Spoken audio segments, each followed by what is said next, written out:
Please welcome the Prime Minister of Canada, the Right Honourable Justin Trudeau, and the Prime Minister of Ukraine, His Excellency Denis Shmyhal. The first signing is the bilateral Canada-Ukraine Youth Mobility Agreement. The signatory for Canada is the Honourable Mélanie Joly, Minister of Foreign Affairs, and for Ukraine, Her Excellency Yulia Kovalyev, Ambassador Extraordinary and Plenipotentiary of Ukraine to Canada. Canada and Ukraine have enjoyed a close relationship. Canada became the first Western country to recognize Ukraine's independence on December 2nd, 1991. Our bilateral relationship is strengthened by warm people-to-people ties rooted in the Ukrainian-Canadian community of 1.4 million people. Prime Minister Trudeau visited Kyiv on May 8, 2022, along with the Deputy Prime Minister Chrystia Freeland and the Minister of Foreign Affairs Mélanie Joly, to mark the reopening of the Canadian Embassy in Ukraine. Depuis le début de l'invasion illégale et injustifiable de la Russie en 2022, le Canada a fourni à l'Ukraine une aide multiforme, notamment financière, humanitaire, militaire et de développement, ainsi qu'une aide à la paix et à la stabilisation. Le Canada reste fermement attaché à la souveraineté, à l'intégrité territoriale et à l'indépendance de l'Ukraine. This is Prime Minister Shmyhal's first official visit to Canada. His visit marks a new chapter in the historic partnership between our two countries. The second document to be signed is the joint declaration by the governments of Canada and Ukraine on the modernization of the Canada-Ukraine Free Trade Agreement. Le deuxième document qui sera signé est une déclaration commune du gouvernement du Canada et du gouvernement de l'Ukraine sur la conclusion des négociations en vue de moderniser l'accord de libre-échange Canada-Ukraine. Le signataire pour le Canada est le très honorable Justin Trudeau, Premier ministre du Canada, et pour l'Ukraine, Son Excellence Denis Shmyhal, Premier ministre de l'Ukraine. The original free trade agreement brought benefits to both our countries. The modernization will allow us to further deepen our bilateral commercial relations for the long term.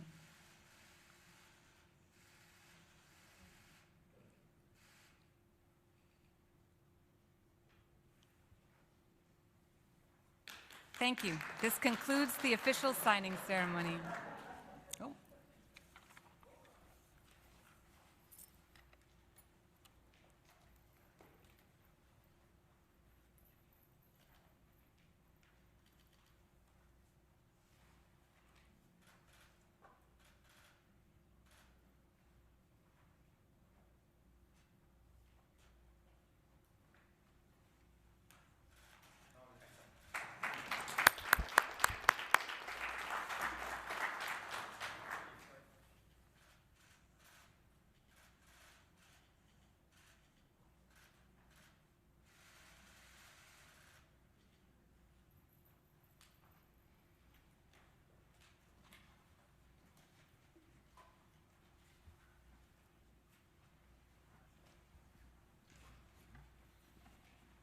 Bonjour tout le monde. Nous reconnaissons que la terre sur laquelle nous nous réunissons est le territoire traditionnel de nombreuses nations, notamment les Mississauga du Credit, les Anishinaabe, les Chippewa, les Haudenosaunee et les Wendat. For more than a year now, the people of Ukraine have been heroically resisting Putin's barbaric invasion. The very young and the very old, remaining resolute and defiant as the air raid sirens ring out. Civilian recruits and battle-hardened soldiers, women and men in sustained and brutal combat. And political leaders who, like the remarkable people they represent, could not have been prepared for the hand history dealt them, but who have rallied the world with their resolve. Ukrainians have been fighting for their country, for their sovereignty, and for the future of Ukraine.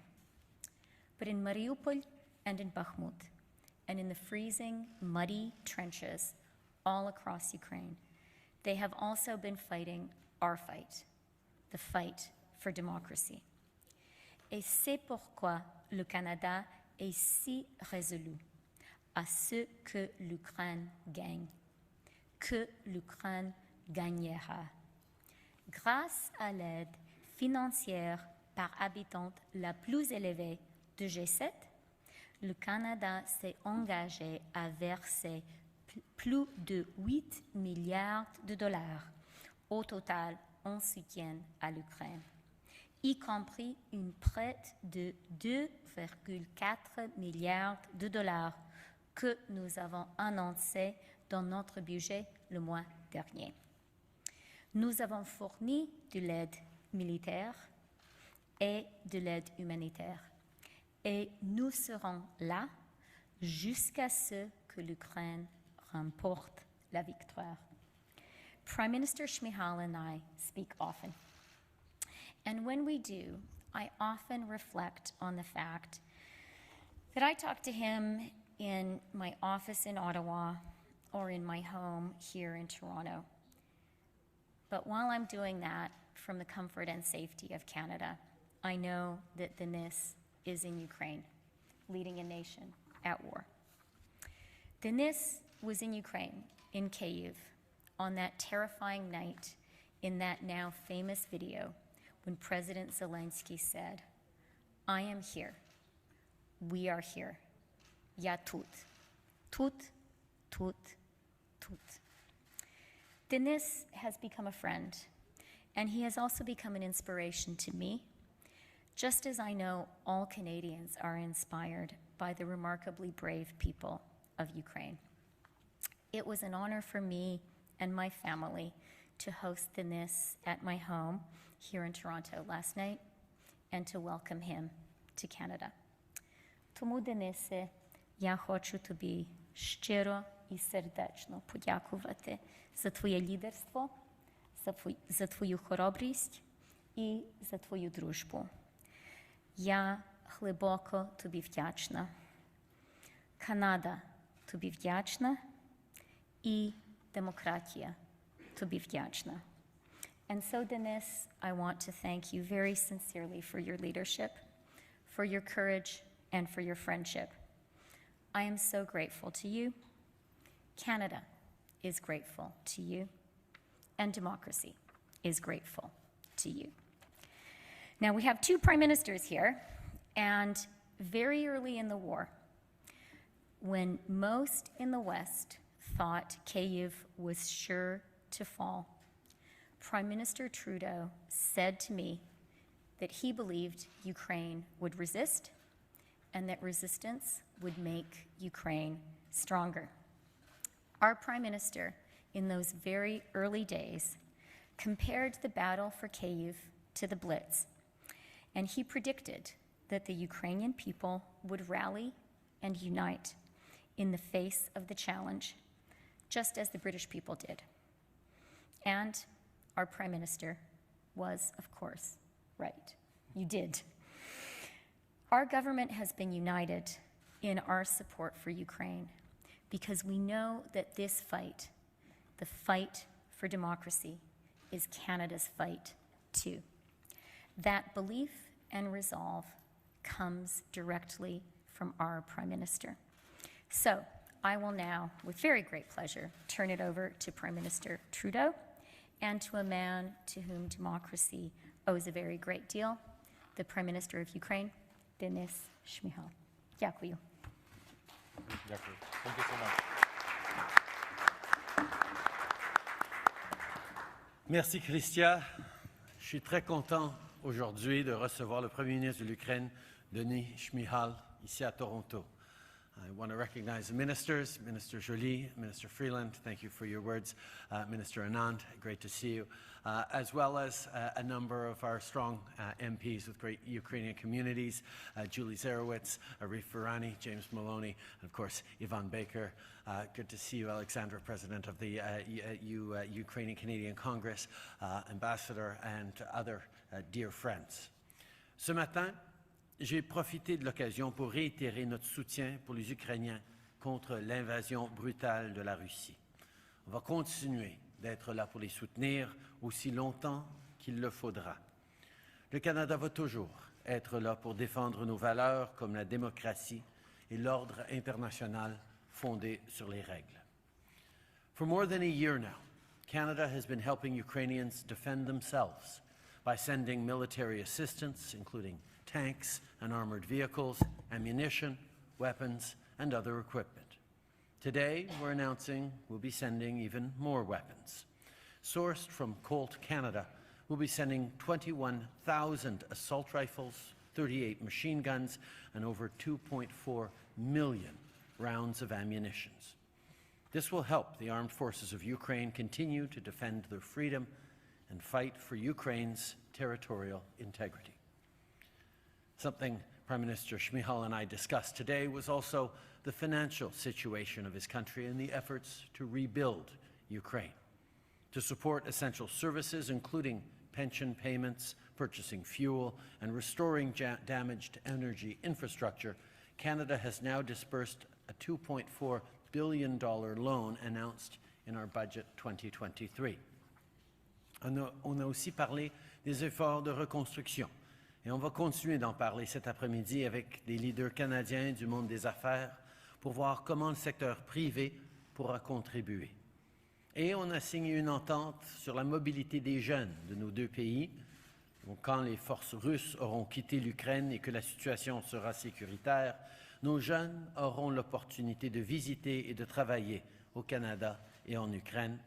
C'est une mesure qui va permettre à nos deux populations de se rapprocher encore plus. Another thing that will continue to bring our two countries closer is trade.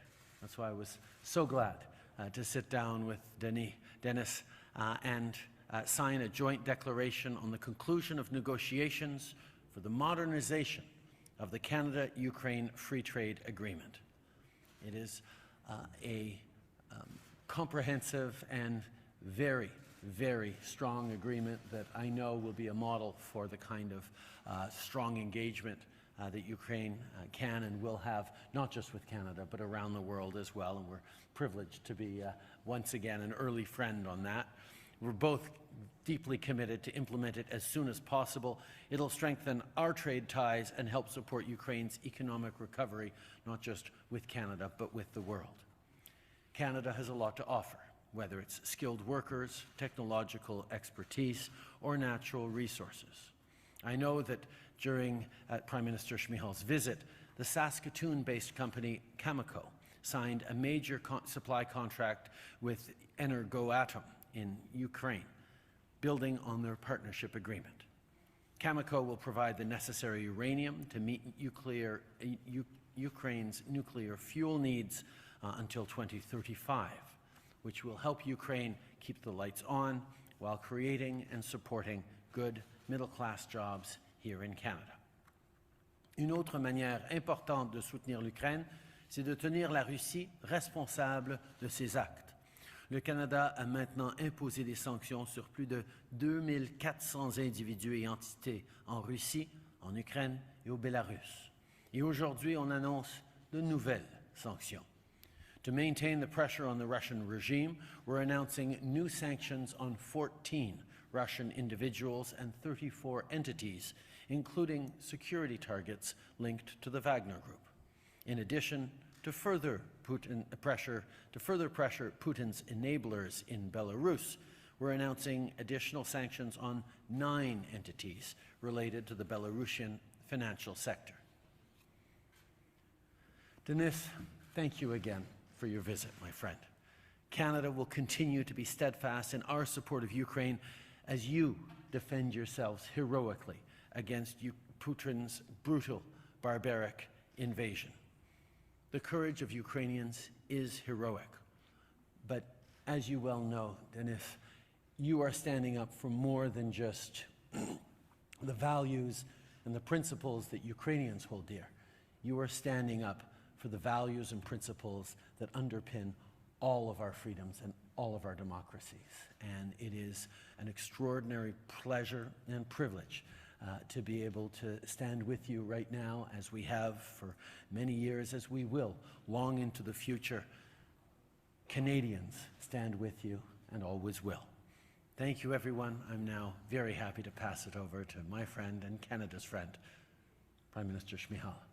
Denis.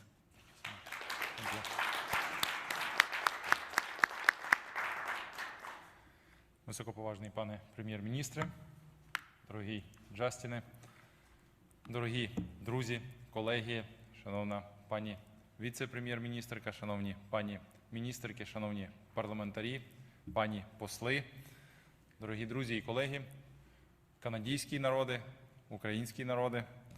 Сьогодні ми в Канаді провели надзвичайно плідну зустріч з паном прем'єр-міністром, з його урядовою командою, з парламентарями Канади. Україна має особливу історію відносин з Канадою. Це не просто стратегічне партнерство, але і справжня дружба між нашими країнами, і між нашими людьми, між нашими народами. Канада – перша країна Західного світу, яка визнала незалежність України. Сьогодні Канада – один з лідерів Західного демократичного альянсу, який підтримує нашу боротьбу проти неспровокованої російської агресії. Канада увійшла до п'ятірки наших партнерів за обсягами військової та фінансової підтримки.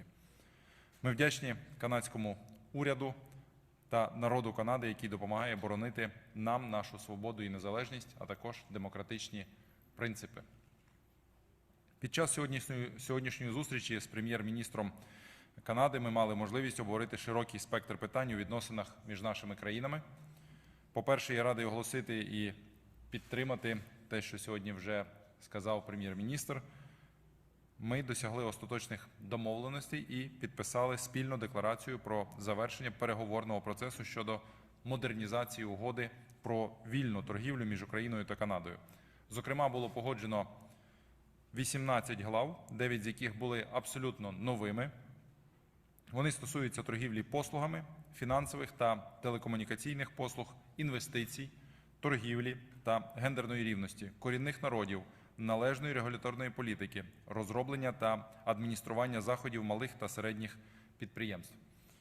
Очікуємо, що оновлена, модернізована угода сприятиме збільшенню двосторонньої торгівлі та відкриє нові економічні можливості для наших підприємств. Наступне важливе питання – це військова допомога Україні. Для того, аби оборонятися, зроблю наголос на цьому, і звільняти наші нині окуповані території. Ми вдячні уряду Канади за приєднання до леопардової коаліції. Сподіваємося на розширення поставок важкої зброї, зокрема танків, броньованих машин, а також боєприпасів. Ми сьогодні також обговорили це з паном прем'єр-міністром, з членами уряду. Ми обговорили також питання участі канадських компаній у повоєнному відновленні України. Це буде наймасштабніший проєкт в Європі з часів Другої світової війни. За оцінками Світового банку, сьогодні мова йде про 411 мільярдів доларів руйнацій і втрат, які Росія нанесла Україні. І, відповідно, це кошти, які потрібні лише для того, щоб відновити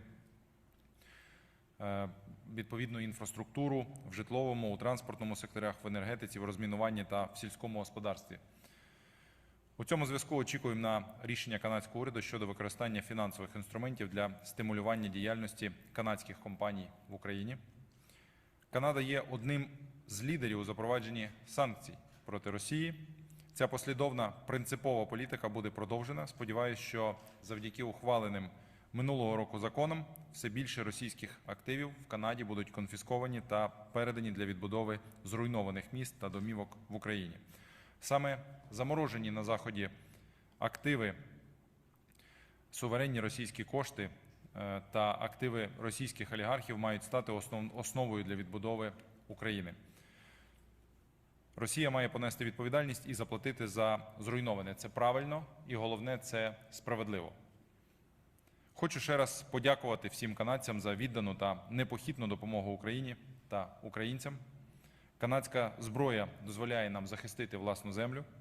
Фінансова допомога Канади дозволяє тримати українську економіку на плаву, зберігати робочі місця, надавати допомогу тим, хто втратив домівки через російський терор.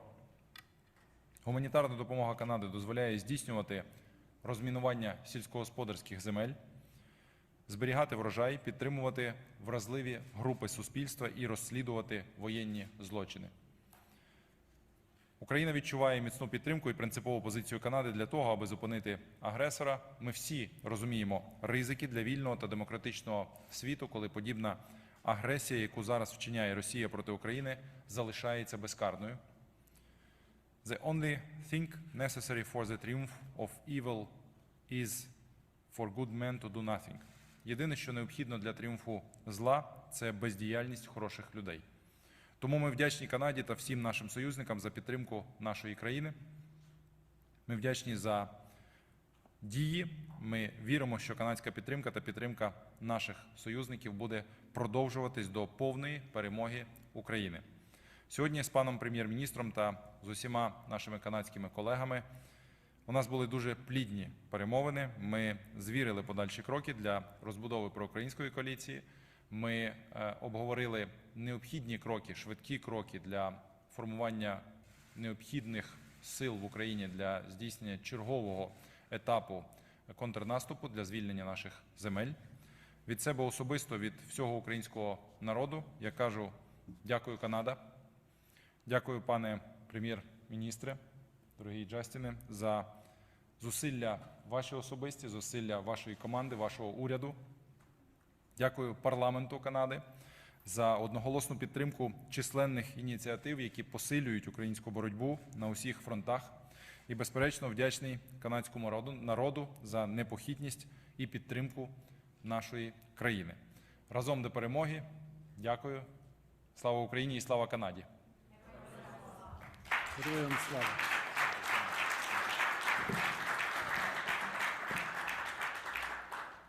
Nous allons maintenant commencer avec la période des questions. We will now start with the question and answer period. First question is to Global. Over to you. Good afternoon, Prime Minister Trudeau. Catherine Ellsworth with Global News here. This is in regards to a Trudeau Foundation question. The entire board and the CEO of the foundation resigned this morning. They cited the recent politicization of their work. Are you concerned about the long-term stability of the organization and that the fallout from allegations of foreign interference is extending beyond your government? As you well know, the Trudeau Foundation is a foundation with which I have absolutely no intersection. It was established to promote knowledge and academic research into the humanities following the death of my father and has had an extraordinary impact on academic institutions and on brilliant Canadians. It is a shame to see the level of toxicity and political polarization that is going on in our country these days, but I am certain that the Trudeau Foundation will be able to continue to ensure that research into the social studies and humanities at the highest levels across Canadian academic institutions continues for many years to come. Second question is to Forum TV. Over to you. Good afternoon, Mr. Trudeau and Mr. Shmihal. Доброго вечора і доброго дня. Вітаємо вас в Канаді. Моє запитання до пана Шмигаля. Отож, ми знаємо про колосальну підтримку, яку Канада вже надала Україні, і ми знаємо про те, що ця підтримка продовжується. Моє питання ось у чому. Я знаю, що ви сьогодні зранку мали вже зустріч з українською громадою, з українською діаспорою. Наскільки Україна та українці зараз відчувають цю потужну підтримку саме діаспори, саме людей, тут українців з Канади? І скажіть, будь ласка, що ми ще можемо зробити, аби наблизити цей великий день української перемоги? Дуже дякую. Thank you very much. Thank you so much. Дякую вам дуже. Отже, сьогодні Україна дійсно відчуває колосальну підтримку Канади в усіх напрямках, в усіх секторах, в фінансовому секторі, в санкційній політиці, в збройній підтримці, в конфіскації активів. Канада кругом є лідером. Всі перші кроки, всі прецеденти створює Канада. Ми вдячні за це, цінуємо це надзвичайно. Ми отримали, вже сьогодні було озвучено, мільярдну підтримку прямого бюджетного фінансування. Буквально тиждень тому 2,4 мільярда канадських доларів надійшло на наші рахунки. Ми отримуємо збройну підтримку. Ми також отримуємо пряму підтримку від громади, української громади в Канаді, а також від канадських людей, від канадського народу. І це надзвичайно тепло сприймається українськими людьми, тому що це є прямі відносини people to people, коли люди відчувають один одного, коли вони відчувають емоцію, коли вони відчувають дійсно ось цю моральну, ментальну підтримку. Це наповнює нас, це дає нам зрозуміти, що ми не самі в нашій боротьбі і що ми маємо і будемо мати цю підтримку, вона йде від людей. Це дуже важливо, що політичний рівень в наших партнерів реагує на запит суспільств, і, зокрема, канадської громади. Ми за це надзвичайно вдячні. Я знаю, ми сьогодні з громадою обговорювали, що понад 50 мільйонів доларів вже отримала Україна гуманітарних, соціальних donations, і які були використані і на ліки, і на гуманітарну їжу, на інші гуманітарні потреби України. Ми цінуємо це, вдячні за це, і ми, звісно ж, віримо в те, що ми спільно переможемо в цій неспровокованій, брутальній війні. Дякую за ваше дійсно емоційне, щире запитання. Дякую. Good afternoon. It's Man Hamidi with the Canadian Press, and my question is for Prime Minister Trudeau. Leaked US documents suggest that Ukraine's air defense is in a perilous situation right now. You have already committed to providing one anti-air missile system to Ukraine.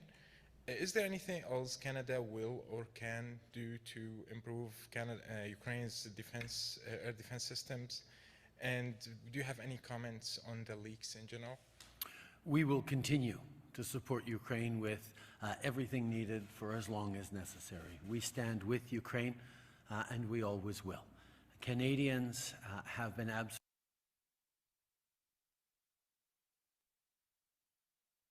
here in Canada, but there have been so many strong and impactful members of the Ukrainian-Canadian community over the past decades that I think as Vladimir Putin was surprised at the strength of Ukrainians defending themselves in those first days of the war, people around the world were surprised to discover how courageous and strong and valiant Ukrainians were. Canadians we're not so surprised because we have had the privilege of knowing Ukrainians among us for many, many, many decades, and we know the kind of strength and resilience you have.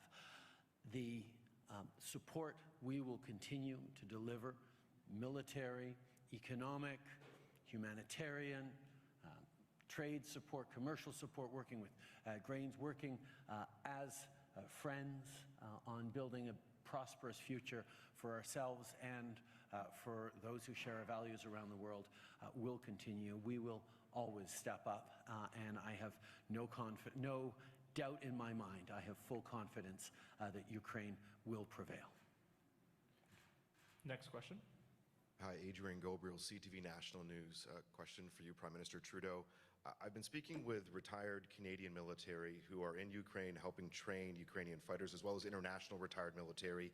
They put together a report that details and alleges that, unfortunately, Ukrainians' command structure, military structure, is still operating in a Soviet era. They're not using NATO training, and they say that it's costing lives, it's costing resources, and it's prolonging the war. As Canadians and our government give billions of dollars to Ukraine, is that a concern for you? I actually disagree with that report in how you've characterized it. One of the reasons the Ukrainian military has been able to stand so effectively against the Russian invasion this past year has been because countries like Canada and others have been there for many years here. Canada showed up in about 2015 with Operation Unifier to help train the Ukrainian Defense Force, and we have now trained over 35,000 members of Ukraine's military, and that has made an extraordinary impact in their ability to execute on some very sophisticated military maneuvers and been incredibly successful and continue to be so and will continue to be so. Obviously, much of the equipment they have is Soviet era, which is why we are so active in delivering some of the more modern Western technologies that we have. but I would not for a second hesitate in characterizing the abilities and the approach of the Ukrainian military forces and the volunteers and those who serve as being exceptional, and one of the reasons why we are still seeing such strength from Ukraine and Ukrainians well over a year into what was supposed to be, a couple of weeks of Russian overwhelming Ukraine's. Putin miscalculated, and it is to the world's benefit that Ukraine is as strong as it is. Let me add 2 words, dear Prime Minister. Thank you so much. So I should note that this training missions and unifier is crucially important for Ukrainians, and I should repeat that more than 35,000, and we ask for continuation of these trainings for our soldiers. It's crucially important now, especially now when our army is fighting with Russian according to the NATO standards, by NATO weaponry, in NATO style. I should note that Russian army is Soviet-style army, and never small Soviet army will win big Soviet army. So the only possibility to win this war to have very strong NATO standardized army in Ukraine, and we actually realize this strategy, and our army now is absolutely created according to the NATO standards, use NATO weaponry, and I should emphasize that our army, our society is absolutely encouraged to go into ahead, liberate our land. We are tired, it's naturally, because we fight more than 1 year with the so-named second army in the world. But we are not exhausted, we are not fatigued, we have encouraged to go into ahead, and support of our partners, support of Government of Canada, Prime Minister, his team, is fulfilled us by this feeling, and we are sure that we will win this war altogether. Thank you. One quick follow-up for Prime Minister Trudeau. Prime Minister Trudeau, are you willing to state publicly to Canadians that Canada is now in a proxy war with Russia? If you can give us a yes or no answer and a brief reasoning why or why not. Russia's illegal invasion of Ukraine upended 80 years of peace, stability, and security around the world. One of the most prosperous eras the world has ever known. We have all benefited from that immeasurably everywhere around the world. Russia's decision to end that peace, to violate the UN Charter, to overturn international law, to arbitrarily choose to redraw lines on a map, is, of course, of deep concern to Canada in regards to our friends in Ukraine, but should be of real concern to everyone around the world. Everywhere around the world, there are authoritarian dictators looking at Vladimir Putin, curious to see if he will succeed. Because everywhere around the world, there are neighbors with larger armies than the country beside them, saying, oh, wouldn't it be nice to redraw the map? Wouldn't it be nice to be able to invade and benefit from that and get a few more resources, or bring in people who speak the same language? This choice that Canada has to stand unequivocally with Ukraine is, yes, of course, about the deep friendship and the personal and family and demographic ties that we've had with Ukraine for over a century. But it is also about the right thing to do. Right now, Ukraine is, yes, fighting for its territorial integrity, its right to determine its own future, and that is very important, and we'll be there for that. But it's also fighting for the values and the principles that underpin all of our democracies, all of the stability and freedom that we've been able to build in international law over the past years. That's why Canada stands unequivocally with Ukraine. That's why we will continue to do everything necessary to ensure that Ukraine prevails.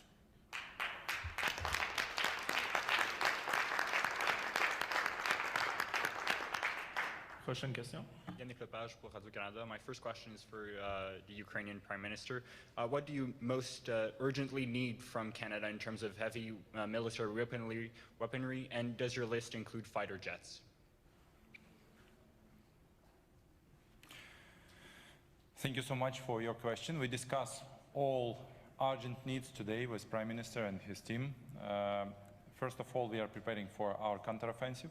We need more ammunition, we need more weaponry, we need more military equipment. We discuss all the details. I can't explain this publicly, but Canada supply and support us in supplying many military equipment and ammunition together with other allies and our partners. The second issue was sanction support. So the next packages of sanctions on the personalities, Russian persons, and their industries. And in details, I explain and describe why should we implement sanctions on nuclear sphere of Russia and nuclear industry because of their nuclear blackmailing all of the world and European continent. We also discuss other steps about confiscation of frozen Russian assets, and Canada here is again #1 in sense of creating of precedents for confiscation of frozen assets of Russian oligarchs. So all of these issues are crucially important for Ukraine now and during these tough times for Ukraine. Il y a une question de suivi pour le Premier ministre à propos des Follow-up question. About the leaks of classified documents, do you think there will be an impact on operations in Ukraine? And could you confirm that there have been incidents affecting our gas pipelines? Answer. Well, we know that we will continue to work with our partners throughout the world to defend Ukraine, to ensure that Ukraine can stand strong against Russia, and that Russia does not manage to realign the global order in its favor, nor determine the future of the Ukrainian people. That's why we'll be there for them. With regard to the cyber attacks you're referring to,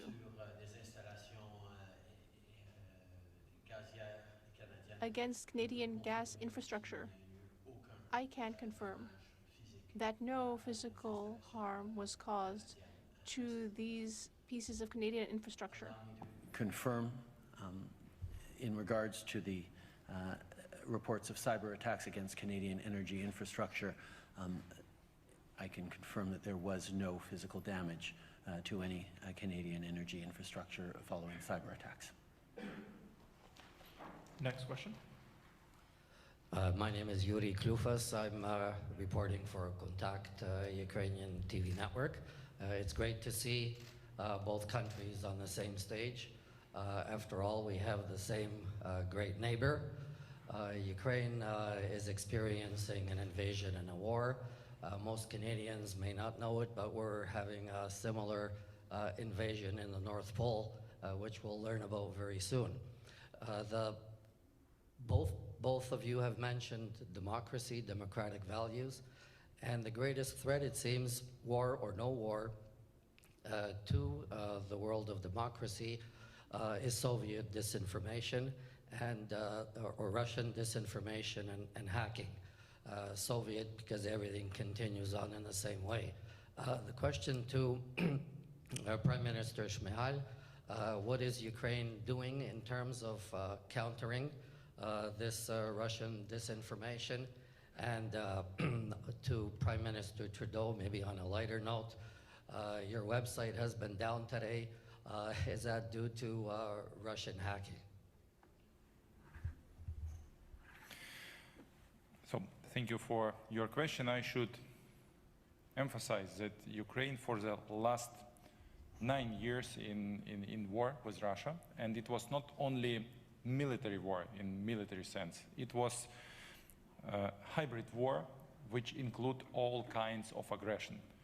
Hybrid aggression in sense of migrant influences on the European Union and on the Ukraine, cyber influences, disinformation influences, propaganda influences, and energy blackmailing of Ukraine and European Union. So during the last 9 years, we were under strong and very strong pressure of Russia by the hybrid methods of attack on Ukrainian infrastructure, society. What we have implemented in Ukraine, first of all, we create all the infrastructure to deter Russian propaganda and Russian influences, hybrid influences on Ukrainian society. We closed all their channels for this propaganda and disinformation. Our secret services works for the last years. We work closely with intelligence of European Union, United States, Canada, and we create very strong cyber security centers in Ukraine, anti-propaganda and anti-disinformation center in Ukraine. We work closely with our European partners and share this experience, great European experience, with our partners, and especially in the cyber sphere, in the cyber security, because during these 9 years, Russia many thousand times attacked Ukrainian infrastructure, civilian energy infrastructure by cyber attacks. And during this war, we have hundreds and thousands cyber attacks on our infrastructure. And we may share this experience. We do it. We implement all of these practices and methods. And actually, this is very practical issue and methods. So first of all, I think that our colleagues should take a look and close Russian propaganda and disinformational channels. It's a very important step to stop this disinformation. But they also use other hybrid methods, and you may see it during this war all around the world, because they tried to realize this in Ukraine 10 years ago, but now they have very good practice and they share it on the all countries, on the all partners. We should be very united. Very united. Don't believe any their special psychological informational operations, and to go to the victory and to go to stop this Russian propaganda and disinformation. Thank you so much. As you know, it's not uncommon for Russian hackers to target countries as they are showing their steadfast support for Ukraine, as they are welcoming Ukrainian delegations or leadership to visit, so the timing isn't surprising. But in case anyone was wondering, Russia being able to bring down an official Government of Canada webpage for a few hours is in no way going to dissuade us from our unshakable support of Ukraine. Okay. As people probably know, it is by no means rare to see Russian cyber attacks targeting countries that are showing their support to Ukraine, particularly at times when a high-level political delegation like this one is visiting. But let me be very clear. The fact that an official Government of Canada website was down just for a few hours, that will not in any way deter us from our present and unshakable support for Ukraine as it faces Russia's attack. Last question and follow-up. My first question is for Prime Minister Trudeau. The Mass Casualty Commission has made recommendations to address the issue of intimate partner violence in Canada. Are you considering taking up their recommendations, including appointing a national office that tackles gender-based violence and a national registry of IPV offenders? The Mass Casualty Commission, following the worst ever mass killing in Canadian history of 3 years ago in and around Portapique, Nova Scotia. The Commission did extraordinary work. 3,000 pages worth of research, reflection, and recommendations. And we are taking the time to look very, very carefully at all those recommendations. And I can tell you we will be talking soon about how we will be moving forward, including on some very, very strong recommendations on combating intimate partner violence. Canada has, for the past number of years, moved forward with a very strong gender-based violence strategy, but there is always more to do, and that's exactly what we will continue to look at, including drawing on some of those excellent recommendations. In regards to the CEO and the board of directors resigning from the Trudeau Foundation, given that they cited politicization, will you continue to appoint people connected to the foundation to do work for your government? Those people who are trying to get short-term political gain by increasing polarization and partisanship in this country, by launching completely unfounded and ungrounded attacks against charities or foundations, must not succeed. Canada is a place where we support good works of all different types, and we need to continue to do that. I have no doubt that the Trudeau Foundation, like foundations and charities that conservative politicians have attacked in the past, will continue to do the excellent work that it will do. But as I've said many times, it's a foundation in my father's name that I have no direct or indirect connection with. Je n'ai aucun doute que I have no doubt that despite the attacks of conservative politicians that have been going on for years now on the matter of charitable organizations and foundations, and attacks on people who are getting involved to improve their communities and country in a non-partisan fashion, or rather, these people will continue to do their work despite the attacks. The attacks of politicians who want to make our public debate more toxic, increase the level of polarization, especially in the political arena. Despite all this, good people will continue to work hard in order to improve the country and will not be affected by people who are simply looking to score short-term political points at the expense of individuals and organizations that are serving their country and the common good. As you know, the Trudeau Foundation was named after my father, after his death, in order to advance research in social sciences.